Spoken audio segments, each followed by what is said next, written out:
Hi everyone, hope आप लोग जहाँ भी होंगे अच्छे होंगे। तो आज की इस वीडियो में हम लोग बात करने वाले हैं यूनिवर्सिटी ऑफ कलकत्ता का डिपार्टमेंट ऑफ लॉ के बारे में। और ये लॉ जो कैंपस है, हजरा कैंपस है, और BA LLB कोर्स के बारे में हम लोग जानकारी लेंगे। ठीक है, कंप्लीट डिटेल हम लोग जानने वाले हैं क्योंकि आपका एडमिशन स्टार्ट होने वाला है। तो इसके बारे में हम लोग जानकारी ले लेते हैं ताकि आपको कोई भी दिक्कत ना हो, और जो भी आपका बेसिक सा डिटेल है इस वीडियो में हम लोग जानने वाले हैं। ठीक है, सबसे पहले किसी भी कैंपस के बारे में अगर आप जानना चाहते हो तो उसके बारे में थोड़ा बहुत जान लीजिए, ओवरव्यू। ठीक है, तो ये कैंपस यूनिवर्सिटी ऑफ कलकत्ता का ही है, मेन कैंपस आप बोल सकते हो, डिपार्टमेंट ऑफ लॉ है। ठीक है, और एस्टेब्लिशमेंट के बारे में बात की जाए तो 1909 में हुआ है, यानी 1909 में आप ये इस्टेब्लिशमेंट हुआ है। ठीक है, काफ़ी पुराना इंस्टीट्यूट है, तो समझ सकते हो यहाँ पे आपको एक्सपोजर, यहाँ पे आपको फैकल्टी काफ़ी एक्सपीरियंस मिलने वाले हैं। उसके बाद आपको कोएड ये डिपार्टमेंट है, यानी गर्ल्स एंड बॉयज़ दोनों के लिए ये डिपार्टमेंट है। और कैंपस एड्रेस के बारे में बात किया जाए तो 51/1 हजरा रोड, बेलीगंज, कोलकाता, वेस्ट बंगाल 700019 ये एड्रेस है। अगर जो लोग मतलब लोकली होंगे उनको पता ही होगा इस एड्रेस का कि कहाँ उनको जाना है। जो आउटसाइडर होंगे उनको इस एड्रेस पे जाना होगा। ठीक है, अब हम लोग क्या क्या इस वीडियो में हम लोग टॉपिक कवर करने वाले हैं ये जान लीजिए। ठीक है, सबसे पहली बात कि आप एडमिशन यहाँ पे कैसे ले सकते हो, हाउ टू टेक एडमिशन यहाँ पे, तो उसके बारे में हम लोग बात कर लेंगे। इंट्रेंस यहाँ पे आप सभी को पता है कि लॉ में एडमिशन लेने के लिए, यानी BA LLB में एडमिशन लेने के लिए आपका एंट्रेंस एग्जामिनेशन होता है। और आपका इसमें एग्ज़ाम पैटर्न के बारे में समझेंगे, सिलेबस के बारे में समझेंगे। ठीक है, एलिजिबिलिटी क्राइटेरिया क्या रहने वाला है इनके बारे में हम लोग समझने वाले हैं, और कोर्स के बारे में जानेंगे, इनटेक कैपेसिटी क्या है, एप्लीकेशन फ़ीस क्या रहने वाले हैं अगर आप जब अप्लाई करने जाओगे तो, और जितने भी आपके लिए बेसिक सा डिटेल है और आपको बताया जाएगा इस वीडियो में। ये आप जान लो कि BA LLB में आप एडमिशन लेना चाह रहे हो तो क्लास 12th के बाद आप एडमिशन ले सकते हो, कोई भी स्ट्रीम से हो, like arts, commerce and science, जो भी स्ट्रीम से हो आप एलिजिबल हो। ठीक है, अब एलिजिबिलिटी क्राइटेरिया में क्या एलिजिबिलिटी है उसके बारे में भी हम लोग जान लेंगे। ठीक है, अब चलते हैं वन बाय वन, जो भी आपके लिए डिटेल है, जो भी ये टॉपिक है, इसको हम लोग वन बाय वन जानने की कोशिश करते हैं। तो सबसे पहली बात कि आपको एडमिशन यहाँ पे कैसे मिलेगा। ठीक है, आप एडमिशन यहाँ पे कैसे ले सकते हो BA LLB कोर्स के लिए। तो यहाँ पे एडमिशन जो होता है on the basis of entrance examination के बेसिस पे आपका सिलेक्शन होगा, यानी जितना अच्छा आप इंट्रेंस में नंबर लेके आओगे उतना पहले आपका सिलेक्शन हो जाएगा। ठीक है, अब इंट्रेंस का नाम क्या है ये समझ लीजिए। ठीक है, CULET यानी Calcutta university law entrance test के नाम से ये जाना जाता है। काफ़ी फेमस है ये इंट्रेंस एग्जामिनेशन है। अगर आपको कोलकाता के अंदर में अगर आपको इंट्रेंस मतलब कोई भी लॉ कॉलेजेस में एडमिशन लेना है तो यही एग्जामिनेशन होता है। ठीक है, ये कलकत्ता यूनिवर्सिटी ही करवाती है। तो अभी हम लोग मेन कैंपस के बारे में जान रहे हैं। धीरे धीरे जो भी कैंपस का होगा मैं बताने की कोशिश करूँगा। अगर आपको जो भी कैंपस के बारे में, जो भी कॉलेजेस के बारे में अगर आपको चाहिए वीडियो तो आप हमसे बता सकते हो। ठीक है, तो चलिए अब हम लोग आगे बात कर लेते हैं। तो इंट्रेंस टेस्ट डिटेल के बारे में हम लोग समझ लेते हैं। तो इंट्रेंस पैटर्न यहाँ पे क्या रहता है समझ लीजिए। तो इंट्रेंस पैटर्न यहाँ पे आपका MCQ रहेगा, यानी मल्टीपल चॉइस क्वेश्चन आपका दिया जाएगा। एक क्वेश्चन के लिए 4 ऑप्शन रहता है, आप सभी को पता ही होगा। टोटल मार्क्स 100 मार्क्स का रहता है। ठीक है, यानी 100 क्वेश्चन रहेगा आपके लिए। इंट्रेंस ड्यूरेशन जो रहेगा 2.5 आवर्स का रहेगा, यानी 2.5 घंटे का आपका इंट्रेंस रहने वाला है। यहाँ पे जान लीजिए, यहाँ पे कोई निगेटिव मार्किंग नहीं है, ये ध्यान रखिएगा आप, तो आराम से पूरा आप बना के आ सकते हो। मोड ऑफ इंट्रेंस आपका ऑफलाइन होता है, यानी पेन पेपर मोड में आपका इंट्रेंस होगा। आपको सेंटर अलॉट किया जाएगा, कोलकाता के अंदर में जो भी सेंटर है वहाँ पे अलॉट किया जाएगा, और वहाँ पे जाके आपको एग्जामिनेशन देना होगा। ठीक है, पेन पेपर मोड में होगा, ऑफलाइन आपका होगा, 2.5 घंटे का पेपर होगा, 100 क्वेश्चन आएंगे, 100 मार्क्स के आपके रहने वाले हैं MCQ।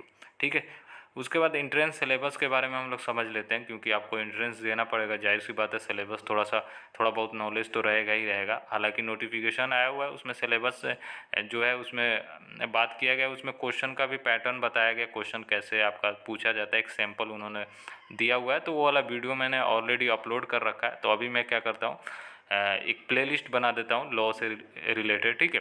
तो वो प्लेलिस्ट भी आप देख सकते हो, या चैनल पे एक्सप्लोर कीजिएगा, वो वाला डिटेल जो नोटिफिकेशन आया हुआ है इस साल का, वो नोटिफिकेशन के बारे में भी आप समझ लीजिएगा या एक्सप्लोर करके देख लीजिएगा। वो वीडियो को मैं डिस्क्रिप्शन में दे दूँगा वीडियो, ठीक है, वो देख लीजिएगा। उसके बाद आप इसमें आप समझ लीजिए कि आप इंग्लिश का सेक्शन पूछा जाएगा, उसके बाद आपको जनरल नॉलेज से भी पूछा जाएगा, करेंट अफेयर्स रहेगा, रीजनिंग रहेगा और जनरल मैथमेटिक्स रहेगा। ये 5 सेक्शन रहेगा, आप पाँचों सेक्शन में आपको पूछा जाएगा। और ये अगर आपको ये स्लाइड चाहिए, जितने भी स्लाइड मैं अभी बता रहा हूँ और आएगा भी जो स्लाइड, अगर ये स्लाइड चाहिए तो आप बताना, मैं पीडीएफ में क्या करता हूँ, ये इस पीपीटी को मैं कन्वर्ट कर देता हूँ और डिस्क्रिप्शन में डाल देता हूँ, वहाँ से आप डायरेक्ट डाउनलोड कर सकते हो, ठीक है। लिंक दे दूँगा, वहीं से आप डायरेक्ट डाउनलोड करके रख भी सकते हो, ठीक है। शायद आपको हेल्पफुल हो जाए, ठीक है। तो चलिए अब हम लोग आगे बात कर लेते हैं। एलिजिबिलिटी क्राइटेरिया के बारे में हम लोग बात करते हैं। तो सबसे पहले आपको क्लास 12th में पास होना ज़रूरी है, ठीक है। और आपको कोई भी स्ट्रीम्स हो, लाइक आर्ट्स, साइंस, कॉमर्स, जो भी स्ट्रीम्स हो, आप एलिजिबल हो जाते हो अप्लाई करने के लिए। अब कुछ ये रखा गया है, बेंचमार्क रखा गया है, मतलब कुछ आपके लिए एलिजिबिलिटी का कुछ परसेंटेज रखा गया है, ये समझ लीजिए। सबसे पहला कि अनरिजर्व जो कैंडिडेट हैं, मतलब कि जो उनको क्या होगा कि एटलीस्ट 45% मार्क्स चाहिए बेस्ट ऑफ 4 में, ठीक है।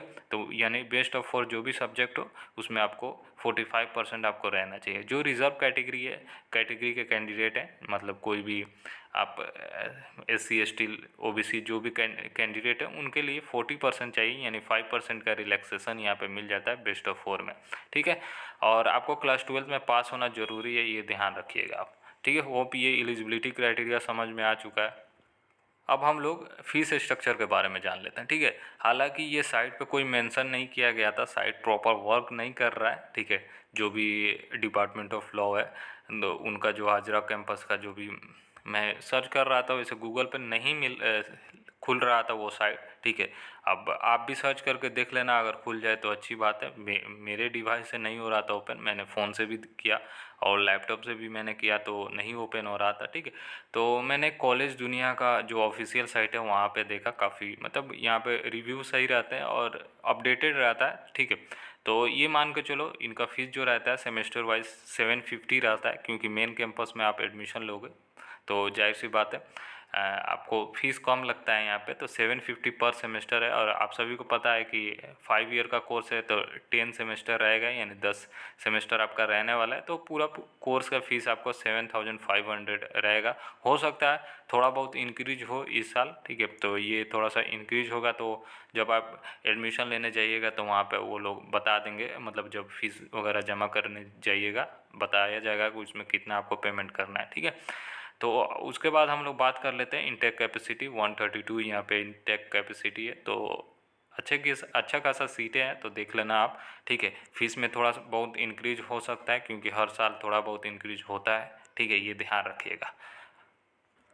और लास्ट हम लोग बात कर लेते हैं अप्लीकेशन फ़ीस से रिलेटेड, ठीक है। तो जो अनरिजर्व कैंडिडेट हैं उनके लिए 500 आपको अप्लीकेशन फ़ीस देना होगा, इसी में आपका एंट्रेंस वगैरह सारा चीज़ें इंक्लूडेड रहेगा, ठीक है।